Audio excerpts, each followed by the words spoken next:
Our guest today is not so new to us. She's a distinguished psychologist, a published author, a teacher, and a renowned speaker on youth and parenting. She's Dr. Jane. Karibu Daktari. Thank you. And before we delve into our conversation, I want to thank you, our audience, for taking your time to join us. Your support and encouragement mean a lot to us. Daktari. Yes. Karibu sana once again, and we are glad to have you. Yes.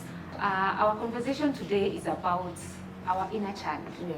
We are agreed that each and every person of us has an inner child. And that inner voice, that inner child, needs to be attended to if we are going to do our parenting roles correctly. Who is the inner child? Okay. Who is this inner child that we are talking about today? Thank you, Dorothy. Each one of us, actually, doesn't matter what our age is. There is always that inner child. The inner child doesn't mean that you're carrying a child on the inside. It means that in your subconscious mind, there is that memory of, it's not childish, it is childlike. That childlike memory of who you were as you grew up. And that childlike memory is it has been affected by many things. And part of really what affects that is trauma. And how we describe trauma is a heart wound. Is a heart wound that many people are suffering from. They have a heart wound, something happened to them, nobody gave them an opportunity to go through therapy so that they can be healed. That is, the inner child is that voice, the childlike voice, not childish, childlike voice that comes to each one of us in spite of our age, even of 100. That child could be speaking in you, crying, yelling, or doing something. Is it possible for that inner child to be positive? You mentioned trauma, Yeah. and I know that's when it really manifests itself because of the negative implications of having that, trauma.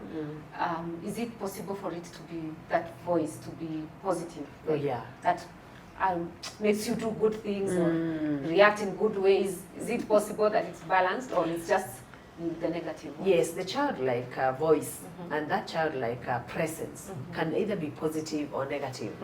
Positive depends on what went to our subconscious as we were growing up, as we were children.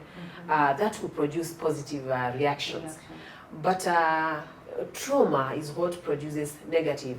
And actually, trauma becomes like that child has more suffering when there was so much trauma when we were growing up. Yeah. Okay, so for that parent out there who is wondering, how do I know whether I have, that, whether I'm addressing the needs of my inner child? Yeah. It is important to first acknowledge that they exist, which you have helped us acknowledge, but how does the parent know that they need to actually get in touch or attend to this inner child? Thank you, Dorothy, because I think that this show has been very, very helpful in equipping parents on parenting, because parenting is a skill also. And I want to put a disclaimer here that you wear, as a parent, you need to wear your oxygen mask first before you start thinking that you want to do your parenting. You need to style up first, because I'm a firm believer in personal care. That you as a parent, if you haven't taken time to take care of yourself, take care of your emotions, take care of that inner child who is either crying and saying that you need to forgive, you need to handle these wounds that are inside you, then what will happen is that you'll be quite a sick parent who is trying to parent children in a very sick way. And let me tell you, the results will not always be very, very good, because if you don't work on yourself first as a parent, then there's a big problem, because you can't be able to do the parenting that is needed, especially for a teenager who will make sure that they raise your temperature, Yeah. And they press all the right buttons. They know do. which ones to press. Oh, they know. Yeah, they know. Okay. So as a parent, Yeah. it is our responsibility to just take care of ourselves first. Yes. You've talked about putting on our oxygen mask. Yes. Otherwise, we'll not be able to take care of everybody around us. Exactly. You'll be choking. Yeah. Okay, that's good. Could you give maybe an example of how that trauma can affect parents when they are trying to parent their teen? For example, I've heard of a case where a parent who went through a lot of maybe bullying from the parents, the only reaction they know how to do it is by doing the same to their child. Is that the same, or is that a different kind of setting? Now, the thing is, it's good we are addressing this on this show because not very many people are aware. There's a voice that speaks in them. They are not aware of their past. Actually, many people spend their lives running away from their past. You don't want to confront your past. But for you to be a healthy parent, let me tell you, it's time to confront your past. It's time to confront what you've gone through. It's time to be real. Actually, I call it you confront your Goliaths of the past, because you got to acknowledge that this happened and this happened. Now, how do we do this acknowledgement? How do you even know that you're suffering? Because let me tell you, many people are parents by default. You get to fall for, maybe you give birth, so you are not even ready. You find yourself, you're a mother, so what? If the child is crying, you just slap the child, that's all you know. And how we do parenting, we do it the way it was done to us. Actually, many of us just copy without really thinking, how am I doing my parenting? Not many people give it a thought. People think so it's a natural process, including like teenagers who give birth. I hear their parents say, hey, that's your child. You bring up your child. I mean, how does she bring up her child? She has no idea. She's a child. She's a child too. She's a child too. And actually, the surprising thing is that many parents who are even in their 50s are children too. Because they haven't grown up, they haven't handled their past. That's hard hitting. Oh yeah, their kids bring other kids. That's why you will find a parent, you're called to school because your teenager is misbehaving in form 2. And you find a mother gets there, and instead of being the mature parent and talking to the son and saying, my son, what happened? I have had schools where the mother goes and says, Daddy, ni kweli, ulifanya hivyo, Daddy, is it true that you did this? Now, this parent is still a very young girl in her. There are things that she's handling, and she's not able to stand up as a parent and say, my son, is it true that you were beating the teacher? But Daddy, is it true? Daddy. Now, who is Daddy? Daddy is your son. So you realize this parent is already one who needs therapy before we give therapy to the Form 2 student. So what I'm saying is that on this show, we would like parents to be keen on checking on self, just doing a bit of a self-analysis of how you behave as a parent. Because some parents, they saw their parents just yell. I remember having a neighbor who had about 9 boys, and every morning her work was to yell. Nobody taught her how to handle the male child, because the boy child at a certain level starts becoming a man. And so if you're a woman and he starts feeling that this woman is mishandling me, your work will be just yelling. But when you know that even as a teenager and as a parent, you need to just become friends with your child, you're wearing your oxygen mask first. And so on this show today, we are calling on us parents to work on ourselves first before we think that we are parenting, because some of us are not parenting. We are actually making it worse, and we are making our children go very, very far from us. Yes, especially in teenage. Wow, yeah. That's quite informative. Maybe you could give us maybe a few tips on how we can address this inner child problem that we have, that many of us could be carrying. We are not aware, but now we are alert to the fact that it's possible. We are possibly carrying some trauma that we are giving off to our children, and they are just victims. They are wondering, now what did I do? But probably mom or dad is just reacting from a way that was, something that happened to them in the past. Yes. So could you kindly give us, and our audience, some tips that can help us to, address these issues within ourselves? Yes, what can we do? Now, what I would say is that sometimes in our parenting journey, it's good to just have a stopover. You know what happens at stopovers? At stopovers, if you're driving, then you need to check on your oil, check on your water, check on how your car is doing, check on the wheels. Now, many times when we start parenting, we just think it's a journey that is so continuous and we have no stopovers. But today we are doing a call on this show that most of us parents need to have a stopover where we sit and we want to know, ask our question, who am I? Who am I as the parent of these children? And you want to check how you've been parenting. Now, I realized that in the culture that most of us have actually grown up, especially here in Africa, there was a culture where there was not much feedback. Remember, communication is never complete without feedback. There has to be feedback. And most of us parents, if only we got some feedback from our children, we would know that definitely we are not doing parenting in the right way. If you are talking okay, if you are receptive, because Yes. probably they are saying Oh, it, yeah. but maybe we are not receptive. Yeah? Okay. Yeah, like in Africa, sometimes we'll think that, who are you to tell us, how to parent you? We know. No, that's the parent talking. Yes, that's the parent talking. It's We my know. house, my rules. Yes, but the children are saying, like, we wish mom or dad, you would listen to a bit of our feedback, then you'd style up a bit as a parent. Because they also see other parents and they know how parents are behaving, and they can tell. And I'll never forget, even one day I get to the house and I am like, I'm using a high voice, like I'm shouting, and everyone is one of my sons said, Mom, is it all of us who have actually wronged you, or it's one of us? Why don't you address the person who has done it? And actually I thought, oh yeah, honestly, why am I punishing the whole house? It should be somebody. I needed to punish somebody. And many times as parents, we parent the way we were taught. But if you went and you listened to yourself, you would hear that child. Like, if you remember that if you are an abused person or you went through trauma, you tend to pass the same to your children. For example, if your mother was a yelling mother, you tend to be a yelling mother too. And so yelling causes trauma in children? That's what I'm getting. Oh yeah, actually damages their brain development. In what way? The children actually get very, very scared. And remember, when a child is born, they are open to all possibilities. That's why they go to school and they say, I want to be a pilot. And by the time they're in high school, the shouting, the yelling, you are like, you can't be. So what are you doing? So what are you doing? And many parents are actually very sick. Okay. They are very sick because the inner child is so hurt and no one has helped them. Some are drinking. Now, I would like to talk about some of the signs that you have trauma as a parent. One of the things is that you find yourself never able to make a decision. It has to be made by other people. Or like you want to be a people pleaser because there's a child in you who has never really grown up. You want to please everyone.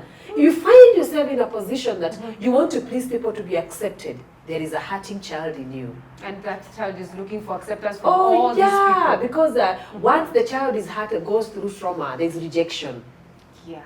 And once you feel rejected, you will like be looking for anyone who can acknowledge that you're okay, and you'll be like, you are, wherever you go, you want to please people. In fact, you'll find it so hard to say no.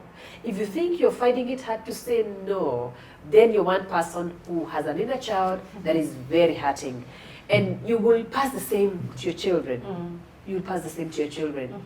Because you are already sick. And therefore, today we are talking about parents getting healed. And how do you get healed?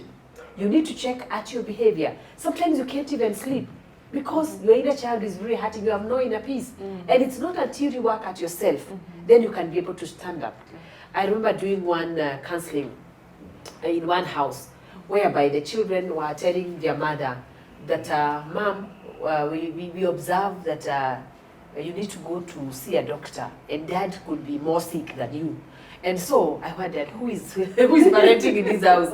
It was the children were the ones who are commenting. Because the children nowadays, they go to school, they know their rights, they know that they should speak up, they know there is feedback, and therefore they will tell you, hey, stop forcing us to eat all the food. We know when we are full.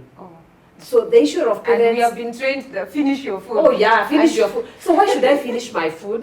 As in I'm full. So then when it comes to the parent now passing on the trauma to the child, it is very, very serious, because this is the parent who will take a phone, and the child is, maybe your teen child is going for a bash, and you're there calling, they just left the house, calling, so have you arrived? Now, this is a sick parent. And so have you arrived? And your child says, oh Mom, it's only 5 minutes since I left the house. And you're so paranoid, you're like so scared because... So that's also another sign? Oh yeah, when you're just so scared. Paranoia. Oh yeah, you're like so sick that you can't see your children. You're like calling, oh, so where are you? So where are you? Every time you want to know where they are. Is it like parental concern? Maybe you just want to... It can go beyond. When you find yourself so scared that you can't physically see your children. And you can't get even palpitations. Forget even about releasing them to go abroad and do a study. Even some parents cannot allow their children to go to a boarding school. Well, we know that there are issues about boarding schools. But if you can't have your child go to a neighbor's house for a party, because you'll be like calling. In fact, I handled a very serious case. Boys go for the rites of passage. And here is mommy calling and saying, can I talk to Daddy? And you're like, so, because can I talk to rites Daddy? of passage. Yeah, in the rites of passage, because they are there for 10 days. They just got circumcised, and so they are there. And so you see this woman calling and saying, can I talk to my son? Yes. So how are you feeling now? Are you okay? And you know, you're like, oh, so this woman doesn't even understand that. So what would be happening with that lady? What she's so scared from him. There's a child in her that got so scared that even now she does not trust. Because another sign that you have an inner child who is hurting is lack of trust. And this is serious because you can't trust anyone. And trust gets broken very easily even when we are children. Even the way parents will say, I will bring you something, and they lock you up, and they like go to work, come so late, or don't even come that day because they have traveled. And we're talking to parents that it's time to be honest with their children. Yeah, it's good. Yesterday I had a counseling case, and this woman has separated with her husband, and she was finding it very hard to tell the children until they said, we know what is happening here. We can see. It's clear. Please, if you think that you're here to protect us, you're not protecting us. Actually, you're harming us. These are teenagers who are telling their parents. They can see, they understand.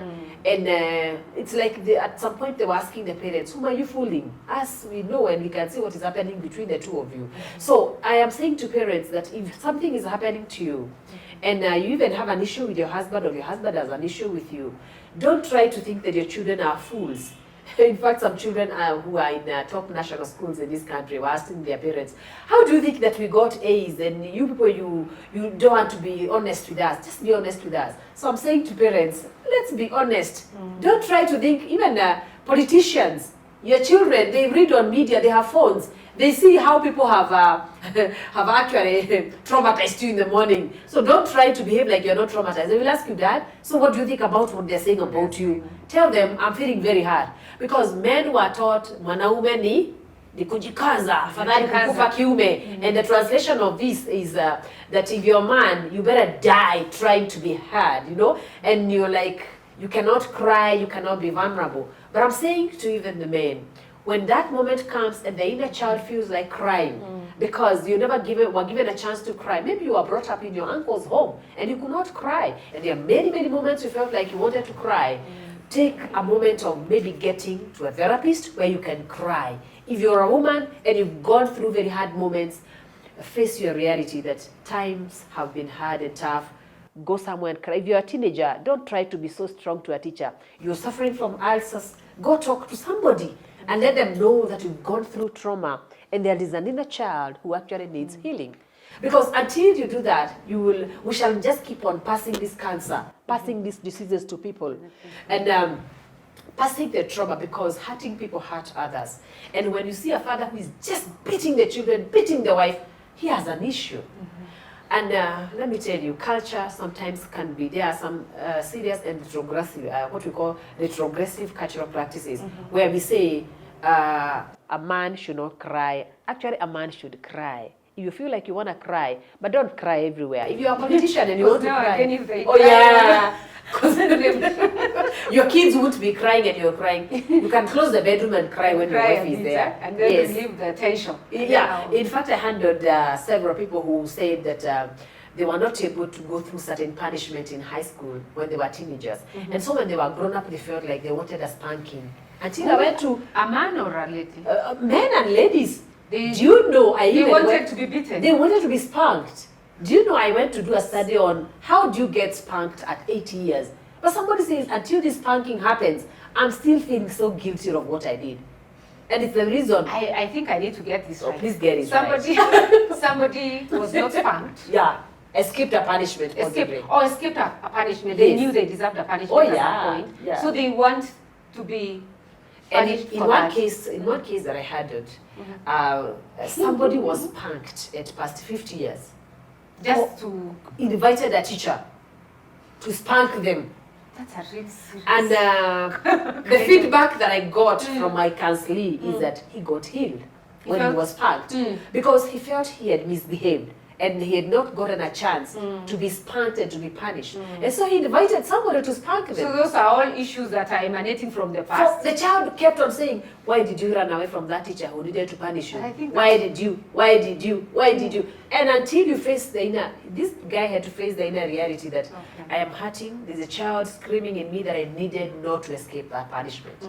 And do you know when it happened? It was also something to do with guilt. It must have been something they were guilty about. Yes, they were guilty about something. Yeah. Confidentiality is important. Yes, of course, I know. And let me tell you, after this guy was spanked, he was okay. He never felt guilty again. Because we were going through a process of therapy. So if you're there, no make a human, and you're like, you cannot be punished, you can't cry, talk to a therapist. We are here, we shall give you our contacts. If you're a lady and you've been so tough, because what happens is that when you can't let emotions vent or come out, they will come out. Remember that the mind is connected to the body, and there is what we call psychosomatic diseases. Psychosomatic, that is about the brain and your body. You find somebody with ulcers, you find somebody with high blood pressure, you find somebody with diabetes, all this. And our second speaker will be talking about diabetes. Part of it is stress in life.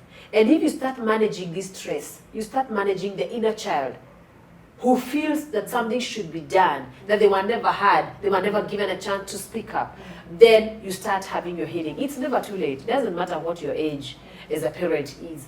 And even your children, I'll never forget one guy that we went to campus with. And in class, in our master's class, he was telling us about their father. Their father was a preacher. And some people will hide even in church. They will like say, all is well, but they need to go through therapy. Because our God is a God who heals. Remember this guy who was at the tombs and he was just cutting himself, and guys were just tying him up. But when Jesus comes, he addressed an inner issue.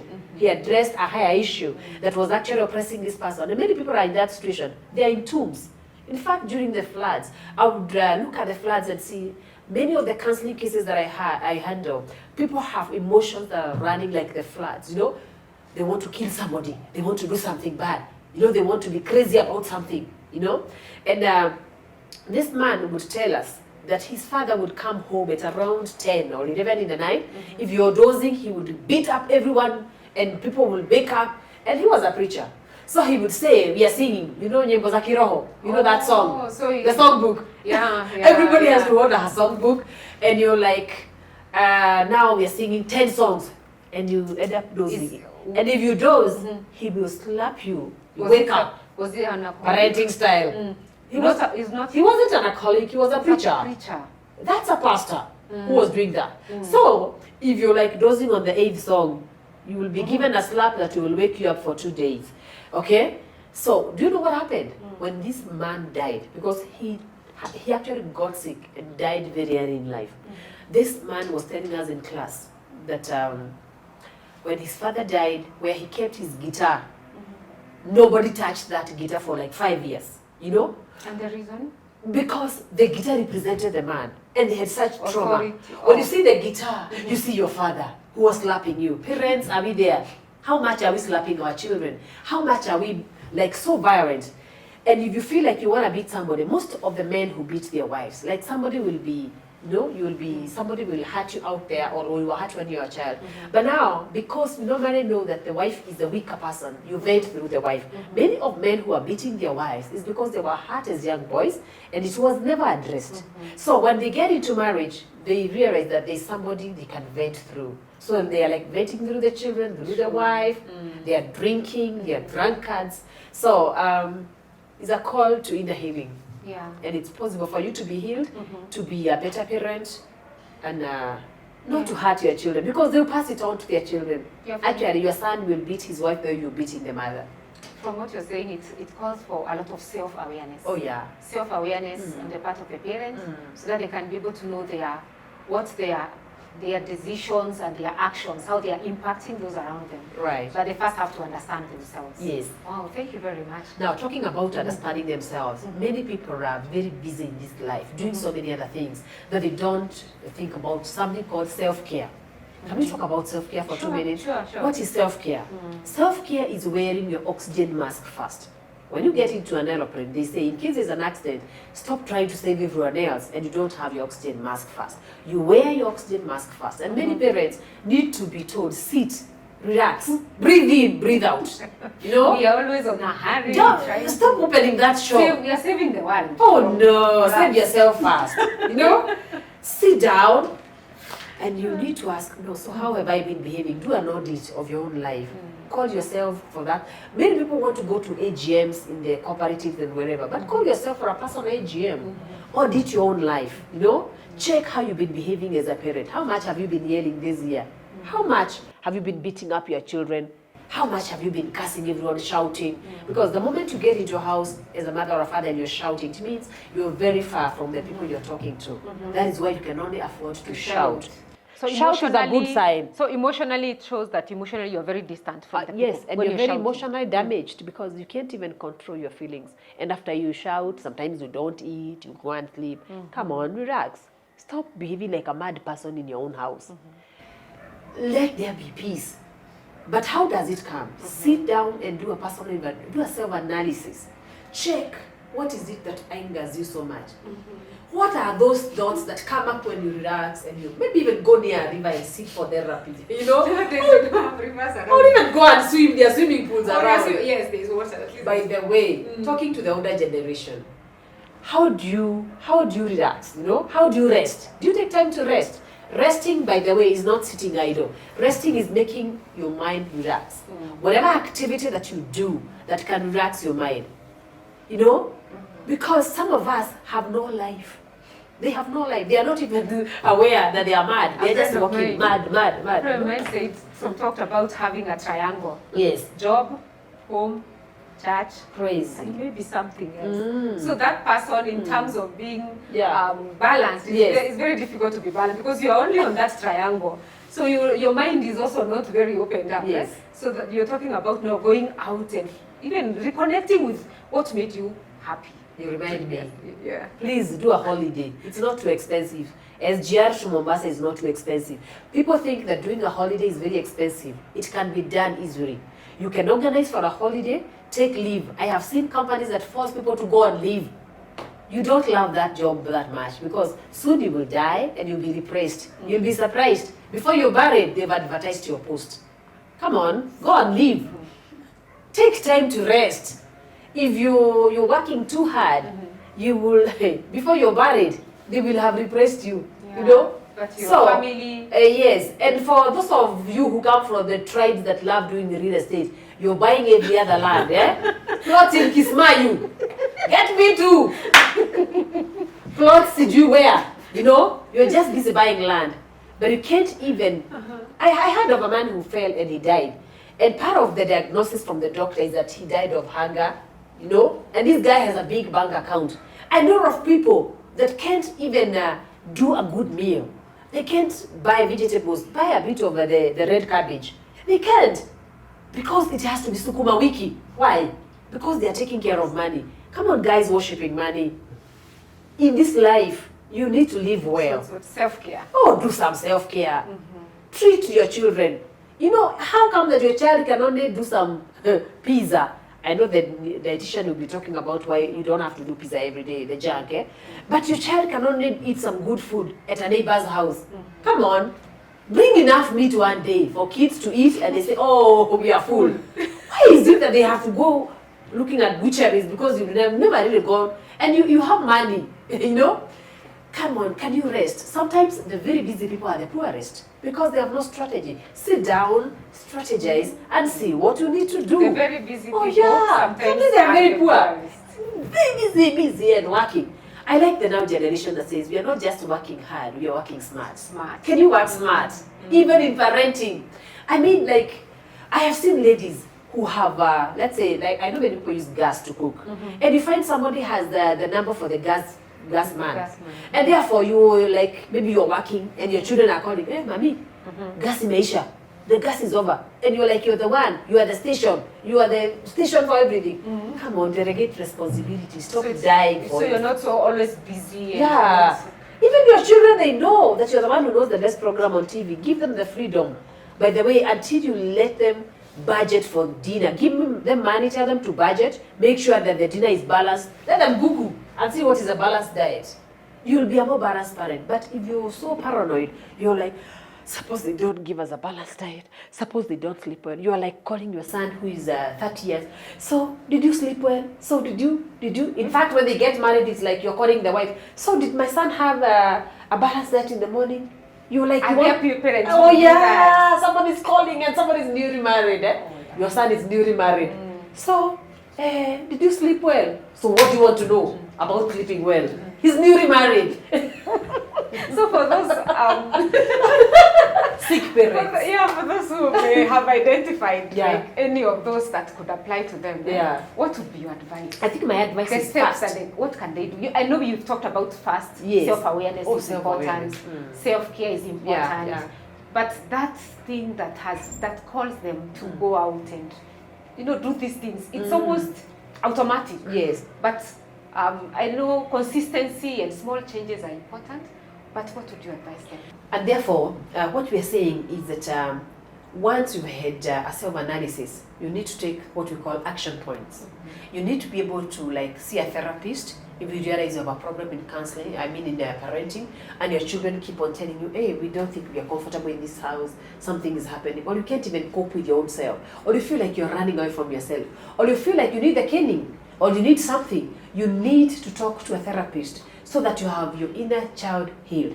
Actually, I was motivated to write a book called Unchaining Mindsets, so that we can unchain our mindsets from retrogressive cultural practices, and you can be able to face your own life.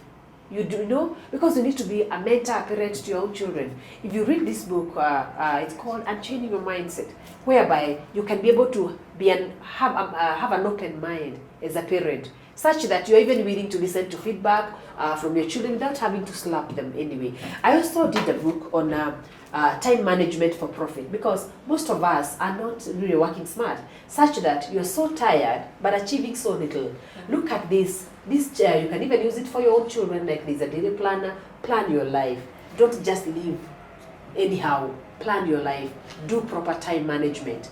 And we're saying that in this show has got life coaches, has got counselors and therapists who can actually help you. So if you're going through this and you realize that your parenting has such gaps, please, we shall give you our contacts such that you can be able to talk to us and we can walk on a journey with you. We can also walk on a journey with your own children. We can, because we are mentors. And we can walk on a journey with your children. We can walk on a journey with you. We can reconcile you with your children if you're not already talking to each other, if it's that bad. And we can talk about healing of your memories, the traumas that you've gone through, and we're here for you. This show is here for your inner healing. Thank you.